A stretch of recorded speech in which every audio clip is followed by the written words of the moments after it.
When society equates strength with emotional stoicism, it sends a message to men that vulnerability is a no-go zone, or you're just a weak boy. This isn't just outdated, it's actually objectively harmful for your mental and emotional health, and for your happiness and fulfillment, and for accessing joy. It creates confusion between experiencing healthy, empowering sadness and wallowing in self-pity. Because what society is telling you is anything that resembles sadness is just don't even go there. So these more subtle distinctions between sadness and self-pity simply get lumped in together and just labeled emotional.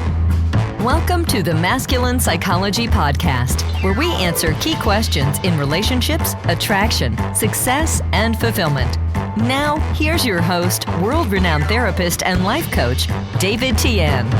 Welcome to the Masculine Psychology Podcast. I'm David Tian, your host. And in this episode, we're diving into a topic that I hope will hit home for a lot of us, especially if you've ever found yourself feeling alone, even in a crowd.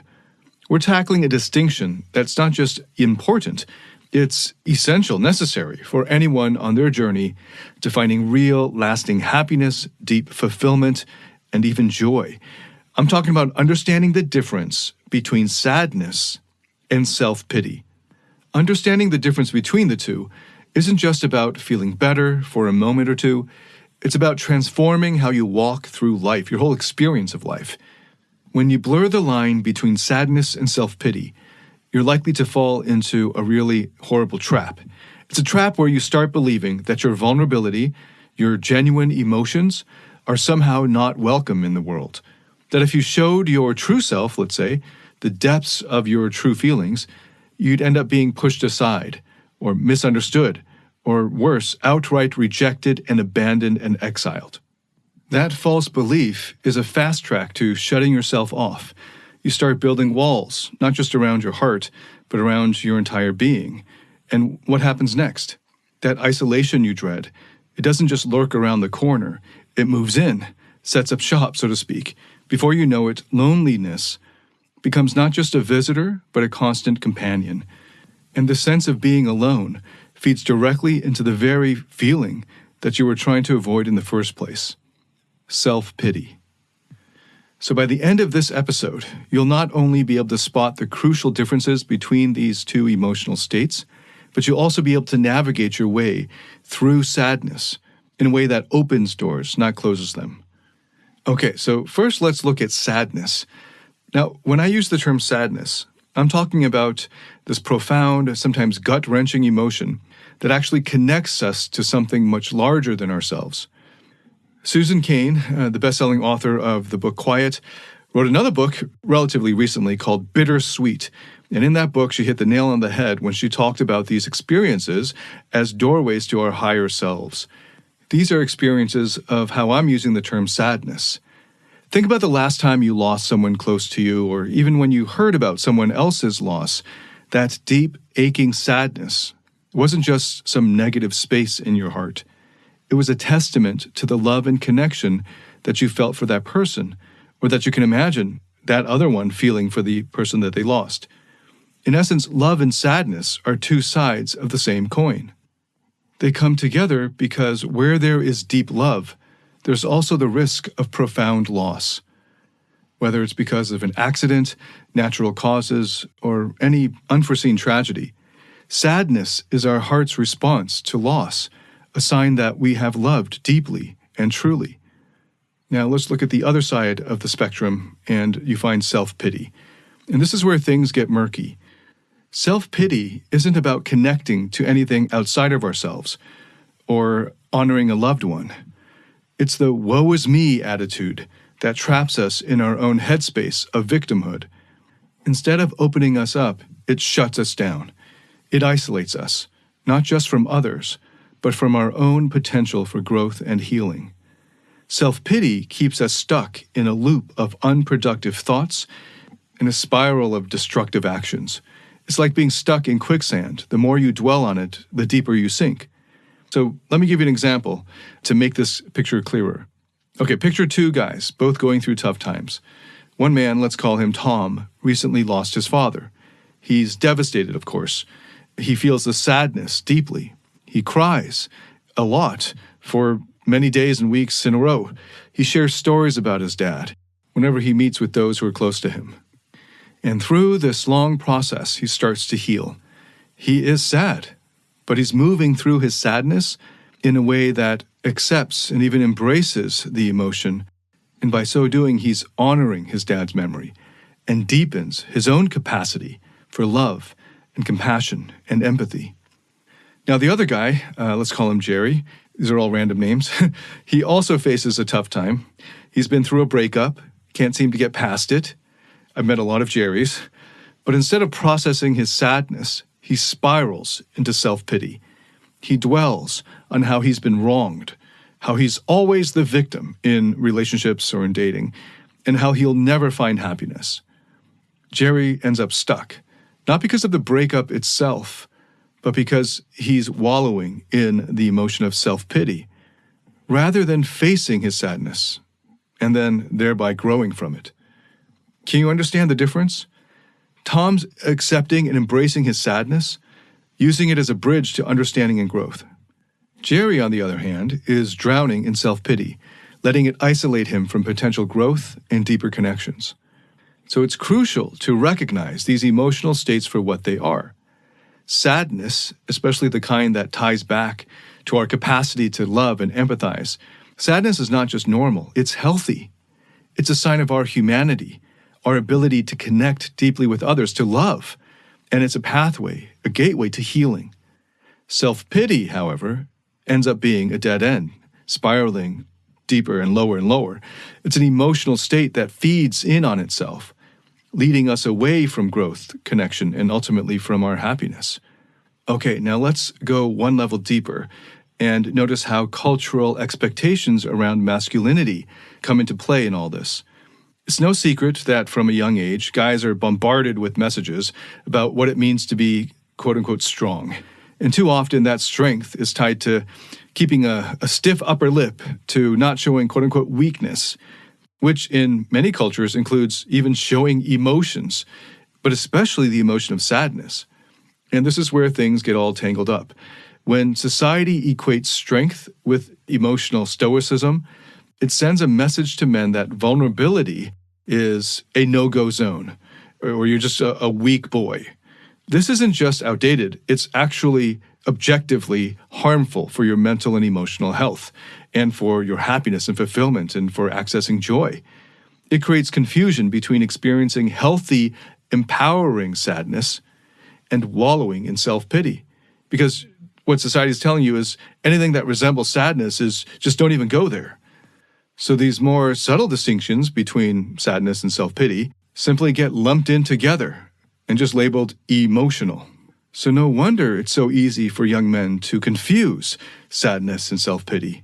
That whole category of emotions are just not available to them if they want to live up to the toxic masculinity of their culture. Now, as you become more experienced in life, hopefully you'll have cared enough about things that you'll have experienced sad things. And when those feelings of sadness, which are healthy and understandable, inevitably come up, as they do because we're human and not robots, these feelings of sadness can come out sideways as self-pity or even toxic shame. Because not only do you feel like you shouldn't be feeling sad, but then you feel shame and sadness that you feel sad. You feel sad that you're sad. And even that secondary sadness is not available. You're not supposed to be feeling that. And so you shove all of this cycle of emotions down, trying to get it down beneath the level of consciousness. So no wonder most men aren't good with these types of emotions. Okay, let's look at a case study that hopefully will bring this to life. Imagine Alex, a guy who's always been told to toughen up and not show any emotions, except maybe anger. That's okay. When he goes through a rough patch, say a job loss, he feels naturally sad, of course. But instead of acknowledging that sadness and then working through it and sitting with it, he tries to simply push it aside, to ignore it, to exile it, to quote-unquote stay strong. But those feelings don't just disappear. They get suppressed and then eventually repressed. They simmer under the surface, morphing into self-pity because he feels he shouldn't be in this position in the first place. And because he's been conditioned to view his sadness as a form of weakness, he also feels a sense of shame about his situation. So it's a 1-2 punch that keeps him stuck in a cycle of negative emotions. So this example, of course, isn't unique. We see this all the time. It's a story that plays out in countless ways for men across the globe, thanks to these sort of toxic cultural scripts about what masculinity is supposed to be and how masculine emotional expression is supposed to be. The reality is, feeling sad, of course, doesn't make you weak. It makes you human. And the courage and willingness to experience the sadness makes you stronger. And showing that sadness, processing it openly without shame or without fear, is of course a form of courage and strength. It requires bravery to face your emotions head on, to be vulnerable in a culture that often tells men they shouldn't be. Now, it's really important to distinguish between sadness and self-pity when it comes to vulnerability. And I've devoted an entire other podcast episode to how, because many men can't distinguish or don't distinguish between self-pity and sadness, when they think of vulnerability, what they're thinking of is displaying and expressing their self-pity. And then when they expose their self-pity to a woman on a date, and she is understandably turned off by it because he's not meeting his own needs himself, and in a bid to get her to meet his needs, he's exposing his self-pity and hoping she will take compassion upon him and meet his needs for reassurance and security and encouragement and significance and worthiness. In other words, to mother him. I explain how this is weaponizing vulnerability to manipulate others. Because in fact, vulnerability in the way that this guy understands it isn't actually sadness, it's self-pity. I just looked this up. This is episode 71. So if that's something you want to go deeper into, I highly recommend my own podcast, episode 71, which we have currently entitled Why Voicing Your Insecurities is a Form of Emotional Manipulation. Okay, so breaking free from these toxic cultural norms isn't easy, but it's necessary for your own happiness. It's about redefining strength to include the capacity for sadness, for deep emotional expression. It's about recognizing that processing sadness constructively is a primary pathway to growth, not some detour into weakness. And most importantly, it's about understanding that pushing away sadness doesn't make it disappear. It just dresses it up as self-pity or morphs or distorts into self-pity or toxic shame, which doesn't serve anyone. So to the men listening, remember, allowing yourself to feel and express sadness isn't just okay. It's a sign of true strength and courage. It's about embracing the full spectrum of human emotions, even self-pity.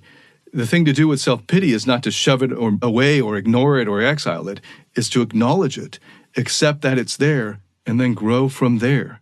Now, before we get into how to move out of self-pity, let me just first spend a little time impressing upon you how important the psychological and physiological impacts of sadness versus self-pity are. Understanding this can change how we handle our emotions in profound ways. So it's important to fully comprehend the consequences of each. Now, when I'm talking about embracing sadness, I'm not just like waxing poetic or something. There's solid science backing the idea that navigating through sadness can lead to significant psychological growth, heightened empathy, and deeper connections with others and with ourselves. Studies show that when individuals allow themselves to feel and express sadness, they often develop a greater capacity for understanding their own emotional landscapes, as well as those of the people around them. This is a pretty well-established finding. And this isn't just about feeling better in the moment. It's about building a more resilient and compassionate self over the long haul. Studies have found that people who accept and express their sadness are more likely to engage in reflective and constructive thought processes. This introspection can lead to a better understanding of oneself, one's values, and one's goals. It's like sadness, when approached with a mindset of growth and understanding, actually acts as a catalyst for personal development. Now, going to the other side of the spectrum, let's look at self-pity. When we look at self-pity, the story changes dramatically. Prolonged self-pity doesn't just make you feel stuck. It has tangible, negative, measurable effects on your physical health. It increases stress, which we all know can lead to a whole host of issues like high blood pressure, heart disease, overloading of cortisol, and a weakened immune system. But that's not all. Self-pity can lead to social isolation. When you're stuck in a woe is me mindset, you're not exactly putting out the welcome mat for others. And then this isolation spirals into depression, creating a feedback loop that's hard to escape. There's a whole body of research supporting this, showing that individuals who dwell in self-pity are more likely to experience higher levels of stress and depression. Their mindset prevents them from seeing potential solutions to their problems and can make them feel even more isolated from others than they really are. And then it's a self-fulfilling prophecy because then they actually turn people off and socially isolate even more. Embracing sadness, though, works the opposite way. Embracing sadness actually strengthens your resilience. It's like a muscle. Every time you allow yourself to feel sadness, to really sit with it and understand it and make space for it, you're working out that resilience muscle. You're learning that you can face tough emotions and come out the other side. And you're confirming it every time it happens. And this doesn't just apply to your emotional health either. There's plenty of evidence to suggest that facing emotional challenges head-on has positive effects on your physical health by reducing stress, improving your overall well-being, and increasing your own self-confidence and self-reliance. So sadness, when embraced and processed in a healthy way, isn't just an emotion to be feared or avoided. It's an opportunity for growth, for deepening connections with others and ourselves, and for becoming a more compassionate, empathetic person. And self-pity, while a natural response to certain situations, can become a trap if we wallow in it. It can isolate us, increase our stress levels, and spiral down into depression. No matter their physical strength, for many men, emotions are too much for them to handle. It's why they can't give women the deeper levels of emotional intimacy and connection that they crave. It's why they fail to be the man that modern women desire most. A man with inner strength. A man who has mastered his emotions. Find out how to master your emotions through David Tian's Emotional Mastery Program. The Emotional Mastery Program is a step-by-step system that integrates the best of empirically verified psychotherapy methods and reveals how to master your internal state and develop the inner strength that makes you naturally attractive, happy, and fulfilled. Learn more about this transformational program by going to davidtianphd.com/emotional mastery. That's DAVIDTIANPHD.com/emotional mastery. The key difference here is in how we approach these emotions. With sadness, if we lean into it, if we let it teach us and guide us, we emerge stronger and more connected. With self-pity, if we get stuck there, it leads to a downward spiral of isolation and stress. Remember, emotions aren't just things that happen to us. They're signals, opportunities for reflection and growth. How we respond to them makes all the difference. Now let's look at a case of a common and natural response to sadness, which is crying. And let's see if we can understand this whole dynamic better by looking at this case. So yes, shedding tears when you're sad isn't just a natural response, it's a healthy one. When we cry in response to feeling sadness, our bodies release oxytocin and endorphins. These chemicals aren't just feel-good hormones, which they are, they also play a crucial role in physically easing pain and reducing stress. So by allowing ourselves to cry, we're not just expressing our sadness, we're actively participating in our own emotional healing process. So why is this so important for emotional growth and healing?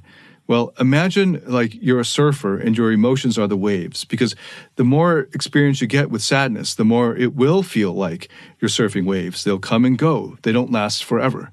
So riding these waves of sadness, allowing yourself to feel the waves, the tides as they come in fully, and expressing them through crying is like learning how to surf the waves. You want to become in tune with the natural flow of your emotions and aim to navigate them with resilience.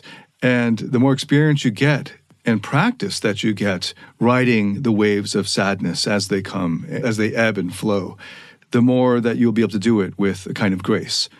And this approach to handling sadness, not just intellectually, but physically through crying, can deepen your emotional intelligence and promote healing and growth.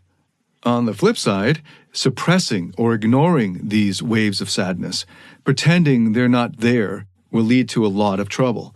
It's like trying to force the ocean to be calm when it's naturally not. You end up exerting a ton of energy to keep everything bottled up and exiled into your unconscious.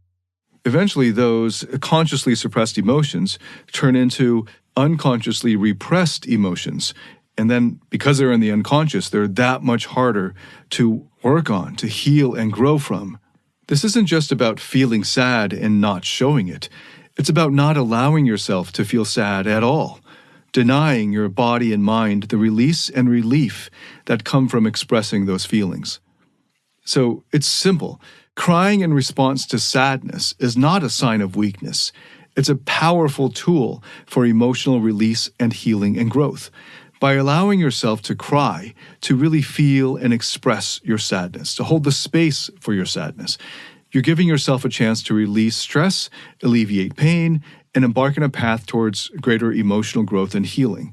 And by holding the space for your sadness, you're also telling yourself that you're worth it.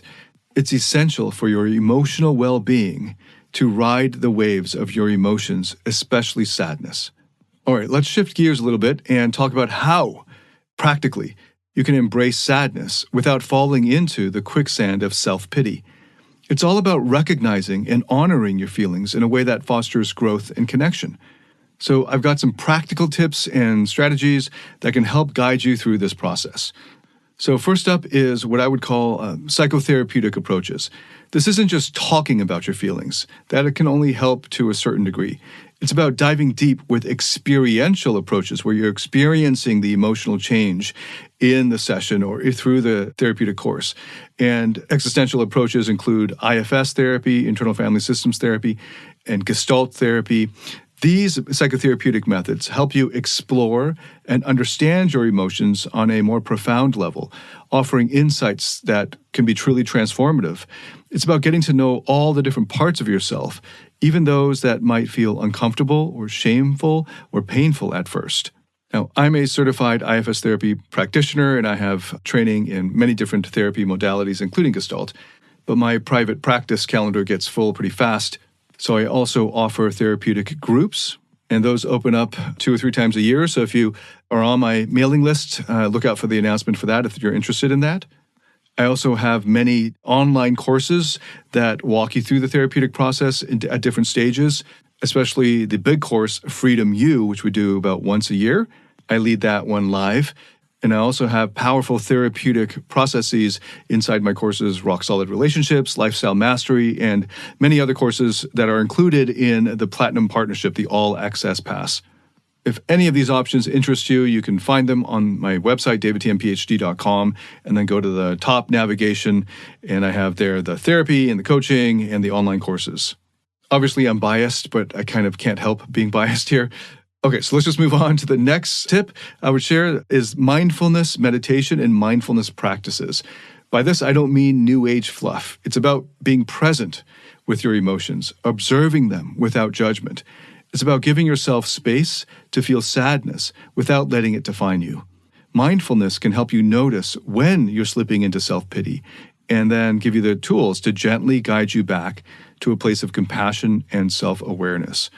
I have created a multi-year program called Emotional Mastery that does exactly this on mindfulness meditation and mindfulness practices, as well as a whole host of other powerful therapeutic tools that will help with going through the therapeutic process and just finding happiness and fulfillment overall in life, especially with your interpersonal relationships with other people.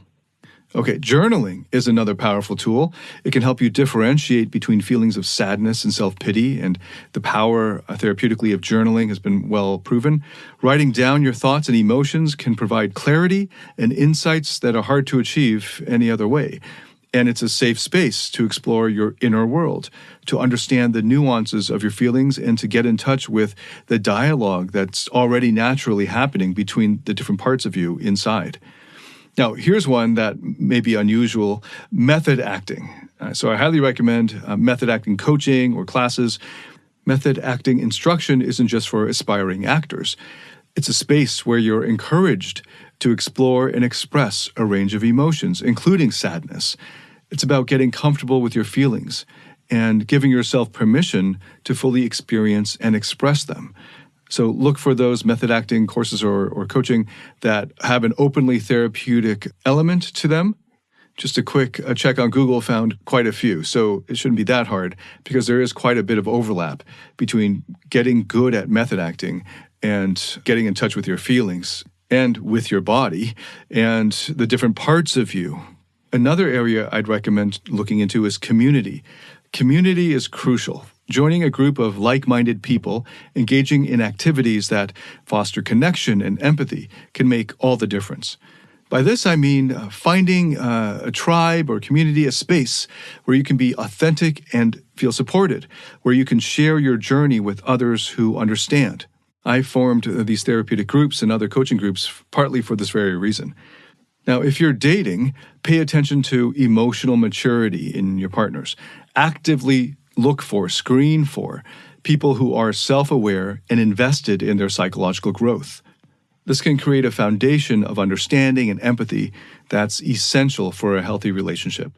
For those who are already in relationships, consider couples counseling or therapy. It's about investing in your partnership, ensuring that you're both growing together, navigating the complexities of emotions as a team. Now, each of these strategies offers a pathway to embrace sadness in a healthy, constructive way, steering clear of self-pity. It's about building a toolkit that supports your emotional well-being, fostering resilience, and deepening connections with yourself and others. And remember, it's not just about avoiding self-pity. We're not trying to exile self-pity. We want to acknowledge when it's there, understand and empathize with a part of you that's feeling self-pity. But unlike sadness, self-pity doesn't result in these feel-good hormones and emotions afterwards. And it's definitely not pleasant in the moment. And it's not an empowering or resourceful state. So the part or parts of you feeling self-pity are actually in pain. And the first thing is to notice that they're in the state of self-pity and not sadness, because that's the first step to helping them out of the quicksand of self-pity. Okay, so let's bring this home with a real-life example, real-life case study to illustrate everything we've been talking about. Okay, so take the story of Marcus. Marcus came to me feeling stuck in a cycle of self-pity after a tough breakup. He thought that showing his sadness would make him weak, so he tried to toughen up and push those feelings away. But here's the thing. Those emotions actually didn't disappear. They just went underground as he tried to exile them, turning into a constant background hum of self-pity that he couldn't shake off. So we began working together, exploring mindfulness practices through my emotional mastery program and diving into experiential therapy sessions. Marcus learned to sit with his sadness, to make space for it, to really feel it without judgment. He started journaling, pouring his thoughts and feelings onto the page, distinguishing between the hurt from the breakup and the self-pity that followed. Over time, Marcus began to see his sadness not as a sign of weakness, but as a part of his humanity and a step towards healing and growth. Then he took a leap and joined one of my therapeutic groups, focusing on emotional growth. Sharing his story, listening to others, Marcus realized he wasn't alone. And just that connection, that realization that his feelings were universal, started to shift something deep inside him. He began to see his capacity for sadness as an actual strength, an ability to connect deeply with others. So a few months later, Marcus shared how embracing his sadness opened him up in ways he never expected. He formed deeper, more authentic relationships, both with his friends and in his dating life. He found a new sense of compassion, not just for others, but for himself. And Marcus's journey from self-pity to embracing his sadness fully is a powerful testament to the transformative potential of facing our emotions head-on. So sadness is not an obstacle to be overcome, but a pathway to deeper understanding and connection. If we embrace sadness, learn from it, and let it guide us, it'll lead us to a richer, more authentic life. Okay, so let's recap what we've covered so far today. We started by untangling the key differences between sadness and self-pity, highlighting how critical it is to recognize and honor our sadness without slipping into the quicksand of self-pity. We talked about the transformative power of sadness, how it can lead to psychological growth, increased empathy, and deeper connections with others. And we contrasted this with the isolating and destructive cycle of self-pity.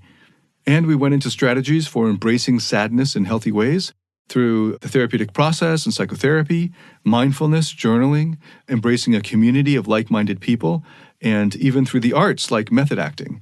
And I shared Marcus's story, showing the profound healing and growth that can come from facing our sadness head-on and growing from it. Now, if we mistake self-pity for sadness and let ourselves wallow in self-pity, we're not just stuck. I want to really impress this point. We're actively moving backwards, isolating ourselves further, increasing our stress levels, and potentially spiraling into deeper states of depression. It's like being in a dark room and choosing to blow out the only candle we have, rather than opening a window to let the light in. The consequences aren't just unhappy, they're life-limiting, soul-destroying. But let's flip that scenario. Imagine, instead, a future where we fully embrace sadness. This doesn't mean that we're sad all the time. Rather, we're open and honest about our emotions when they arise. We use our sadness as a signal, a way to deepen our understanding of ourselves and our connections with others. We ride the waves of our sadness when it comes, knowing these waves of sadness will bring us closer to our authentic selves. As a result, our connections become deeper because they're based on genuine understanding and shared vulnerability. Our emotional resilience is stronger because we've exercised it, faced our sadness rather than running from it, and have shown to ourselves that we can endure it. And our lives are richer, filled with a kind of profound joy that can only come from truly knowing and accepting all the different parts of ourselves. So, as we're closing out today, I want to leave you with this thought. Embracing your sadness isn't just about avoiding the pitfall of self-pity. It's about stepping into a more authentic, connected, and emotionally rich life. It's about turning the light on in that dark room and discovering that it's filled with treasures and full of color, just waiting to be uncovered. Remember, it's not just okay to feel sad. It's healthy. And what matters most is how we respond to our sadness. Thank you so much for listening. If you like this, hit a like or subscribe or follow on whatever platform you're listening to this on. If you have any feedback whatsoever, I'd love to hear it. Leave a comment, send a message, and feed off your feedback. And if this has helped you in any way, please send it to anyone else that you think could benefit from it. Thank you so much for listening. I look forward to welcoming you to the next episode. Until then, David Tian, signing out.